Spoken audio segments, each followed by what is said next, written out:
तर नमस्कार शेतकरी मित्रांनो, मी सध्या आलेला आहे सोनखेड पांढरे येथे प्रमोद सुर्लंची यांच्या हळदीच्या प्लॉटमध्ये की त्यांनी सुरुवातीपासून आपले तिरंगा जैविक कृषी केंद्रावरचे प्रोडक्ट वापरलेले आहेत आणि शेतकऱ्याला विचारू का नेमका तुमचं कसं वाटलं तुम्हाला औषधाबद्दल सांगा दादी. दादी एक नंबर औषधाची क्वालिटी आहे. फुटवे वगैरे आपण तिसरा डोस चालू आहे. बरं, तुम्ही बाहेरचं कुठलं काय वापरलेलं आहे का? काय नाही काहीच नाही. तुम्हाला समाधानकारक वाटायला काय रिझल्ट वगैरे व्यवस्थित? एक नंबर आहे रिझल्ट. आता फुटिये काढायला सुरुवात केलेली आहे हळदीनं आणि तिसरा डोस त्यांचा चालू आहे दिला. तर खर्चामध्ये तुमच्या हिशोबानं बचत झाली काय? एकदम बचत. 3-3.5 हजार. 3-3.5 रुपये आतापर्यंत खर्च आलेला आहे शेतकरी मित्रांना. तर याच्यानंतर आता आपल्याला एक बघा ना कशा पद्धतीने प्लॉट दिसायला दाखवा.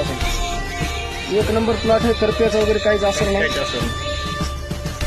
आणि आता फुटे भरपूर प्रमाणामध्ये सुरू झाले काढायला. तर नमस्कार.